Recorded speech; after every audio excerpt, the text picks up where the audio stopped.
The red sofa had never felt this cold. Two other guests sat frozen in place.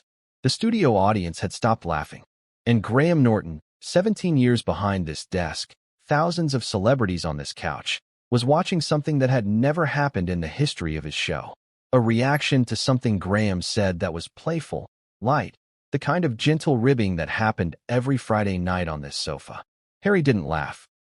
Harry's expression shifted into something that made Idris Elba, sitting right next to him, go still. Graham noticed. Everyone noticed. So Graham tried to recover. Softer question. Easier setup. A chance to reset. Harry's response made the recovery impossible. What happened next would be replayed on every British news program before morning. This is the interview that shocked Britain. The Graham Norton Show studio at Television Centre buzzed with its usual Friday night energy. The famous red sofa was arranged for tonight's guests. The band was warming up. The audience clutched drinks and buzzed with anticipation. Tonight's lineup had generated unprecedented excitement. Prince Harry alongside Dame Judi Dench, promoting her memoir, and Idris Elba, discussing his latest film. 3 generations of British excellence, all on one sofa. Harry arrived with security that seemed excessive for a BBC chat show. He walked onto the set, shook hands with Graham, then turned to see Idris already seated on the sofa. A moment passed. Something unspoken. Idris. Harry's voice was careful. Harry.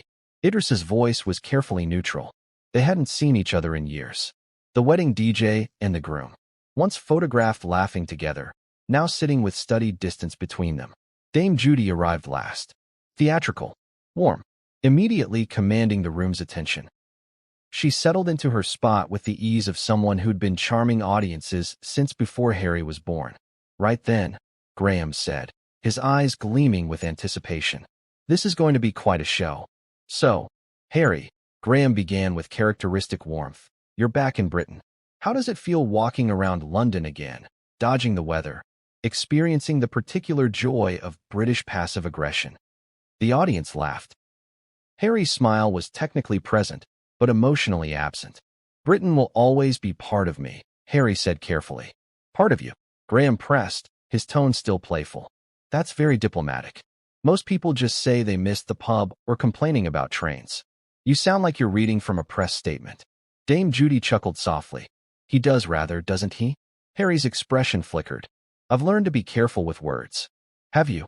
Graham's eyebrow arched. Because the book was quite wordy. 400 pages. Some very specific words about your brother's appearance, your family's private conversations. That seems less careful and more comprehensive. Idris shifted in his seat, visibly uncomfortable with the tension already building. The wedding this weekend, Graham continued, pivoting slightly. Peter Phillips, your cousin. Family celebration. You weren't there. We had other commitments, Harry said. On a Saturday in June. What commitment outranks a family wedding? Private matters. Dame Judi leaned forward slightly. I found at my age that private matters rarely outweigh family gatherings. Time has a way of clarifying priorities. Harry turned to her. With respect, Dame Judi, your situation is different from mine. All situations are different, dear, she replied, her voice gentle but unwavering. That's not an explanation. That's an evasion. The audience went quiet. Dame Judi Dench had just called out Prince Harry. Gently, but unmistakably. Part 3. The pressure builds. Graham pressed forward. The report suggested you weren't invited to avoid what they called a PR circus. How does it feel to be characterized as a circus? I don't respond to media characterizations. You've responded to quite a few, Graham observed. Oprah, Netflix, your book. You're quite responsive when the characterization serves your narrative. Your father, Graham said, his tone softening slightly. The king. He tried to see you when he was traveling. Reports say you declined. Our relationship is complicated. Every father-son relationship is complicated, Graham countered. But most sons make time when fathers want to see them. Especially fathers who are 77. Dame Judi spoke quietly, her voice carrying decades of theatrical precision. I worked with your grandmother for years. Various events. She had such grace. Such commitment to family despite everything. I wonder what she'd make of all this. Harry's jaw tightened visibly. I prefer not to speculate about my grandmother's opinions. It's no speculation, dear. Dame Judy said. It's observation. She valued family above almost everything. The current situation would have pained her deeply. You didn't know her privately. I knew her publicly for 40 years, Dame Judy replied, her voice unchanged. Sometimes public behavior reveals more than private ever could. She stayed. She endured. She never stopped trying. She paused, letting the words land. That's a choice, Harry. Staying is a choice. Graham turned slightly, sensing an opportunity. Idris, you and Harry go back. A wedding. You DJ'd the reception. Idris nodded slowly, clearly not wanting to be drawn in. I did. It was a beautiful night. You two seemed close then. Lots of photos, lots of laughs. What happened? A long pause. Idris looked at Harry, then at Graham. People change, Idris said carefully. Situations change. That's diplomatic, Graham observed. Harry's being diplomatic. Everyone's very diplomatic. But something happened. You were friends. Now you're sitting 3 feet apart like strangers. Harry interjected sharply. My friendships are private. You published a book about private conversations with your family, Graham noted. The privacy boundary seems flexible. Idris spoke carefully, choosing each word. I'll just say the Harry I knew at the wedding was different. Lighter. Happier. More present. What I've observed since, he stopped himself. What? Harry turned to face him. What have you observed? Mate, this isn't the place. No, say it. You've observed what? Idris met his eyes. Someone who's lost inside something. I don't know what. But the guy I first played music for, who was dancing and laughing and grateful, I don't see him anymore. He paused. And that makes me sad. The studio had gone completely silent. The audience was frozen.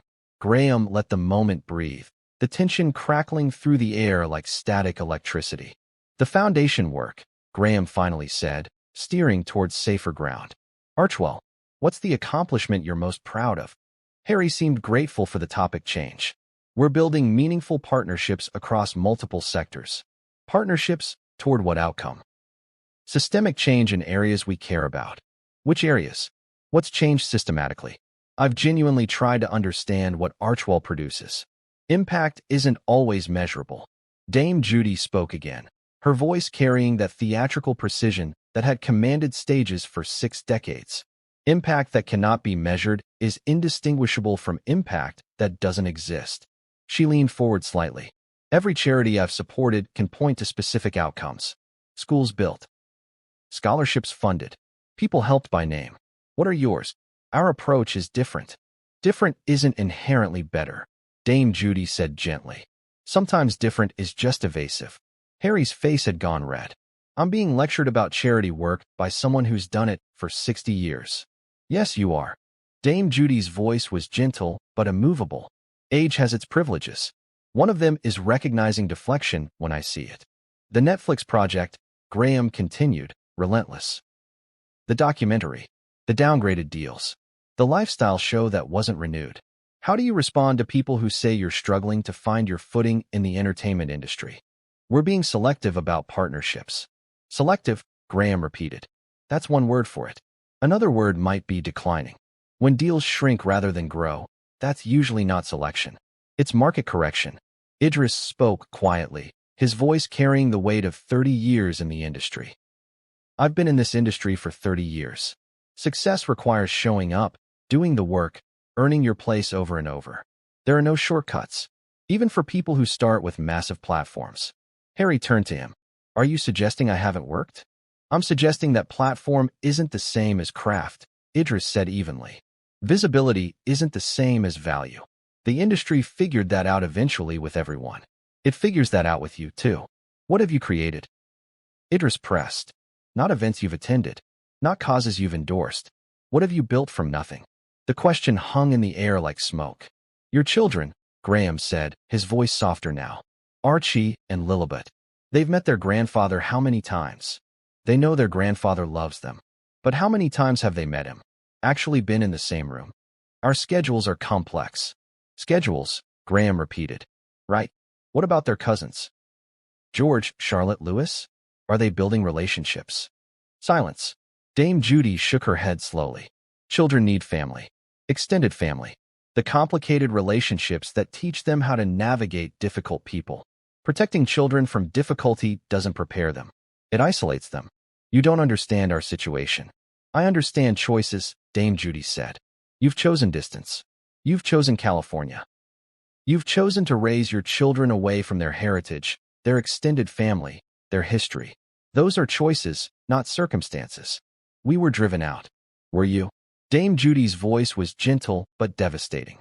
Or did you leave and then construct a narrative of being driven? I've known people who were genuinely exiled. They don't sign Netflix deals on the way out. Harry stood up abruptly. I can't do this. Graham remained calm. Can't do what?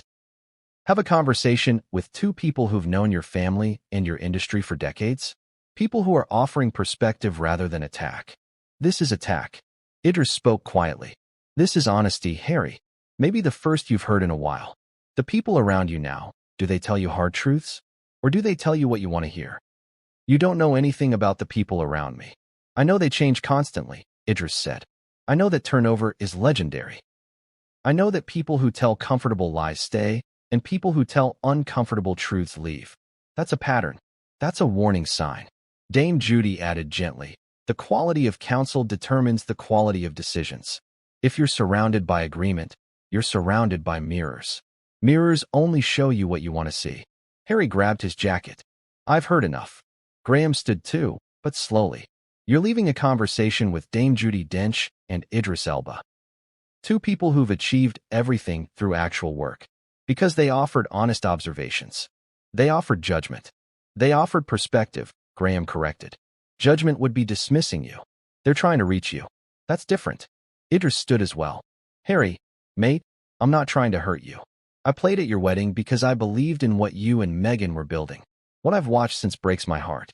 Not because I'm angry. Because I remember who you were. I'm the same person.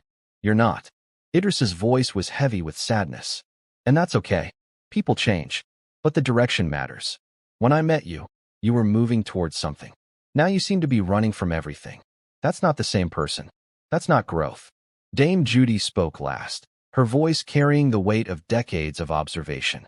I've met your grandmother. Your father.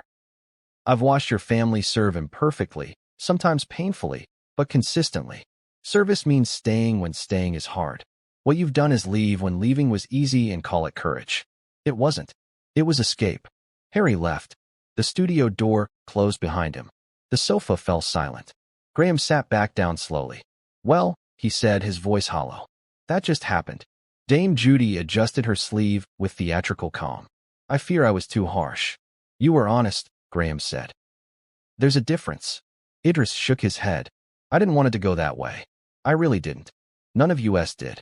Graham turned to face the camera. I want to address what just occurred, because it'll be discussed quite extensively. He leaned forward.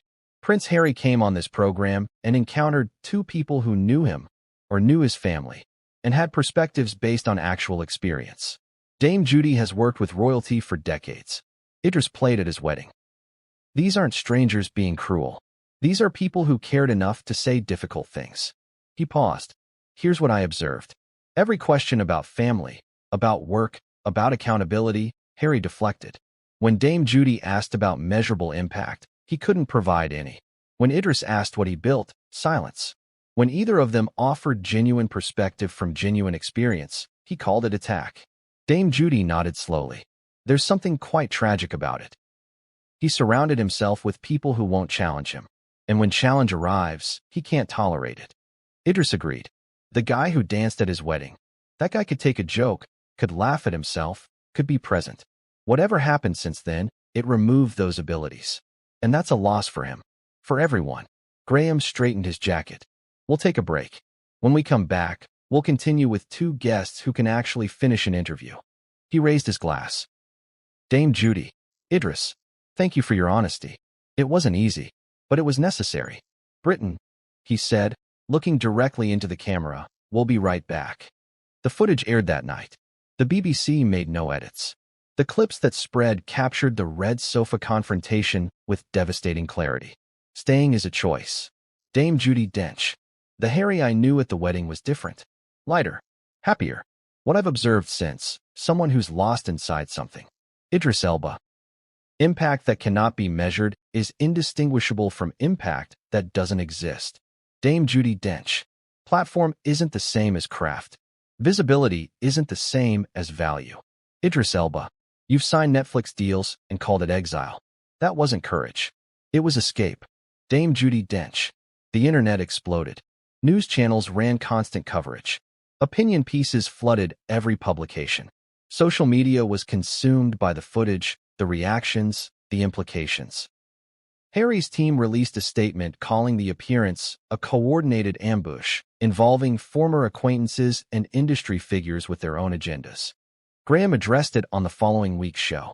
Coordinated, he said, his voice dripping with disbelief. Dame Judi Dench is 89 years old. The only thing she coordinates is her afternoon tea. Idris Elba tried repeatedly to offer gentle perspective. The ambush Harry experienced was simply people who remember who he used to be, comparing it to who he's become. That's not coordination. That's observation. Idris posted a brief statement of his own. I wish him well. I genuinely do. But wishing someone well doesn't mean pretending not to see what's happening. Friends tell truth. I tried. Dame Judi said nothing publicly, but sources close to her mentioned she'd said privately, I've played queens. I've known queens. Whatever he's become, it isn't royal. It's just sad. For Graham Norton, the encounter became another chapter in a legendary career. Proof that even the most welcoming format couldn't accommodate someone unwilling to participate. For Prince Harry, it was devastating in a way no American interview had been. This wasn't hostile journalism. This was Idris Elba, who'd played music at his wedding, saying he didn't recognize him anymore. This was Dame Judi Dench, who'd known his grandmother, saying his departure wasn't courage, but escape. The people who had known him, who had celebrated with him, who had watched his family serve for generations, had delivered a verdict that no amount of media spin could undo. You're not the person you used to be. The direction matters. That wasn't courage. That was escape. But for the millions who watched, something else emerged. The contrast between the other guests. Dame Judi with 6 decades of perspective, Idris with genuine history and friendship, and Harry's defensive departure told its own story. 2 people who cared had offered truth. Harry had walked away from it. Dame Judi had asked about impact. Harry had offered nothing. Idris had asked what he built. Harry had provided silence. And in that silence, in that empty space where achievement should have been, everything anyone needed to know about the gap between platform and substance became clear. Some people welcome honesty from people who know them. Others can't survive it. Harry chose escape again. His wedding DJ said he didn't recognize him. A national treasure said he chose escape, not courage. And then he proved them both right by walking out. What does that tell you? It tells you that platform isn't achievement. That visibility isn't value. That being famous isn't the same as being accomplished. It tells you that the people who love you most, or who once did, are often the ones who see you most clearly. And when they speak from memory, from history, from genuine care. Harry had spent years constructing a narrative of persecution. But on that red sofa, in that small studio, surrounded by people who had actually known him, the narrative crumbled. Because you can't tell someone who played music at your wedding that they don't know you. You can't tell someone who worked beside your grandmother for decades that they don't understand your family. You can only sit there, deflect, evade, and eventually, when the truth becomes unbearable, leave. The red sofa still sits in that studio. The lights still shine. The audience still laughs. But for one night, on one show, something genuine happened. Something that cut through the performance, the spin, the carefully constructed image. 2 people told the truth. One person couldn't handle it, and the world watched. Dame Judi Dench, at 89, showed us what courage looks like. Not walking away, not signing lucrative deals and calling it exile.